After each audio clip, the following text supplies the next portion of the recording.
پرسا حشک سالی کو مدرسیه کی مزنا طایبتیجی روجلاتا نابین لیله هریما کردستانی روش چاوایه ریبه بری بنداوین دوهو که اندزیار فرهاد محمد میوانی منه دنباش که فرهاد که فرهاد دست پیکه ده دخوازم بزانبم یعنی مثالکی باورد که مثالکی گلک باش یا باران بارینه برف بارینه در باز دکم گرنگیا کم کرنا آوید بنداوانده طایبت وکی بنداوا دوهو که کوتری و بری و چیه که فرهاد کرمک بله دنباش کاک جمال ایکش کارت کرنید هاتنا بفرو بارانا کیف و خوشی و گشبینی الدف همی مروواتی اسواد دیمنان چاوته دا و همی خلک مداد بینم براستی که آف ستینا سرکی جیانه آن که عمود فقری جیانه بو همی آنجبر که آوه یا که آخه و چاندن و مروواتی پیک و گرید داتن و تهلیتن اف حلقه آن اف سایکله بردوام بیتن تأکید هاتنا بارانبارینت اف ساله کارت کرنت ارینی السرهمی اوان رواکا کریه اول سر عردی جین و هنده که یعنی هاوینا بهدا بشن بردوامی بدین جیانه بنسبت بنداوا اگر وکو داتا بحث کم السر آست هر ما کردستان بگشتی کارت کرنت وی گلک باش بوینه نسبت آوا سر عرج برکو گلک خالد سرکیه تین کتو بیجی دم چاوا شین استفادهش آوا باران باری نبکین ازش آوا سر عردست بکم مش برکو هر ما کردستان و طایبتیشی السردم کابینا نه گرینگیه که باش بسکتر آوه هاتا دان در انجام تو اون که همشین آوه باشتر کو گهد کن مش برکو اگر برآوردی اف سال الگل پار سال کن و کورجا باران بارینه اگر از سنور پارزگاه دهو که بحث کم رنگ تکرای او باران بارینه تاتیت اف سال 4 جار برانبر یا پارسال بیتن شبرکو پارسال تکرای باران نه حتی اورو که نزدیکی 111 میلیون بو اف سال گشتیه نزدیکی زیادتری 400 میلیون اگر وکو بنداوان به حسب کم السنور هر ما کردستان بگشتی ما زیادتری 4 بنداوت مازن هنه و نزدیکی 21 بنداوت بچیک هنه نهادا نزدیکی زیادتری 3 میلیارد متر سجا وکو کوگه آوه تنت ناف بنداوا ده هنه هر ما کردستان زیاده باری او پونده تاتینه درست کرن و هر دی سال او قانی و ریبارن آست آوه دا بلن بوی وکو سنور پارزگاه دهو که ما 4 بندافنه بنداوا دهو که یعنی در انجام او باران بارین تاتین گلدیف او داتایت ویزگاه گشناسی عمل بنداوا دهو که افسالا نزیکی 205 میلیمتر باران هاتینه براورد گل پارسال ابتن 30 میلیمتر باران هات بون او در انجام توی حتانو که نزیکی 2 میلیون متر سجایت آوه السر آست آوت ناوا بنداوا دهو که دا زیده بوینه وکو منصوب جی زیده تری 9 متر زیده بوه او بنداوه دیه تنمهین سنور پارزگاه دهو که بنداوا خنسه که او جی بنداوه گول سردمه کابینا نهه و پشتوانی راستو خویا جناب سروک حکمت هر ما کردستان رزدار مسرور بارزانی و کارگیری پارزگاه دهو که هاتیه درست کرن او بنداوه وکو ایکم بنداوه او زیده تری بجین 2 هفته یا بردوام یا سر ریشت بیتن دهات هاتیه سر بنداوه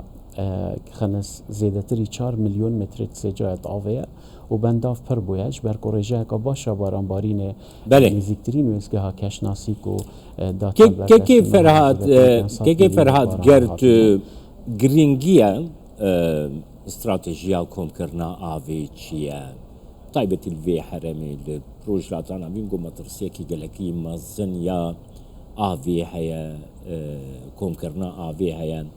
گرینگیه استراتیجیا کم کرنا آوی چیه که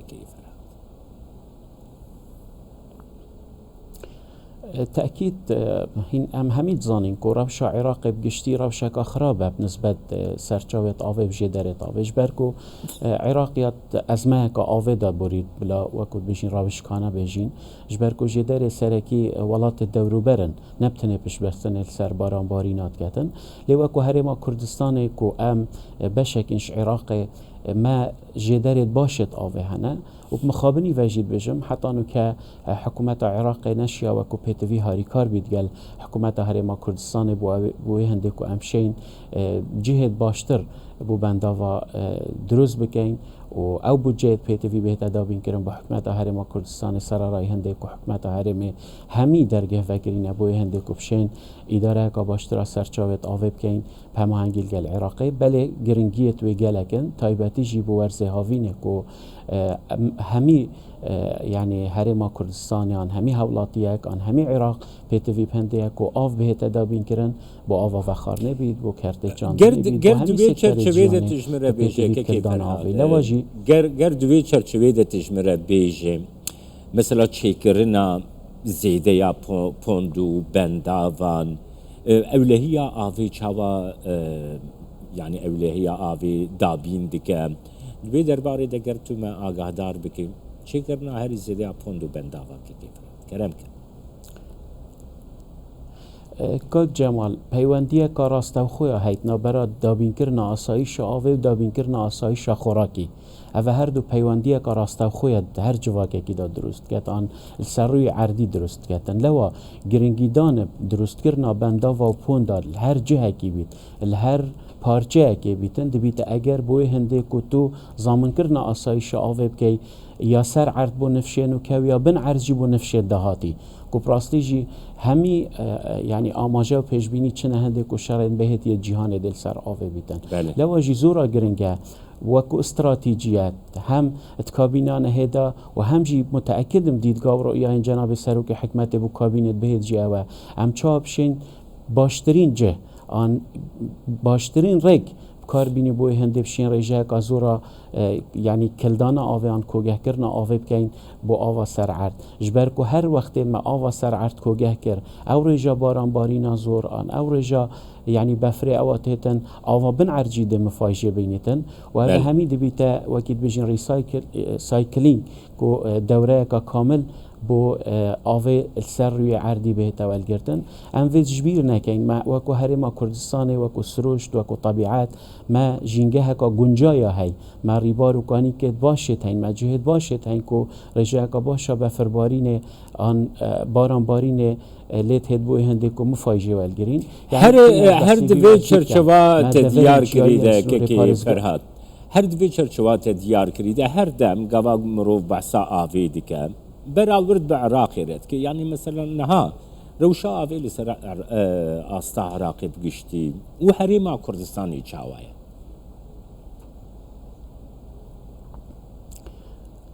تأكيد روشاما وكو هرما كردستان باشتره شبركو ما دفرت هين دفرت ام بجينيت مضمونة الامطار ما دفرت هين يتشبه مضمونة الامطار وما دفرت هين كمتر باران لتتن لو اوه هم ديسان جي براستي بجم اداره که باشتره سرچاوت اوه الهرما كردستان تتكرن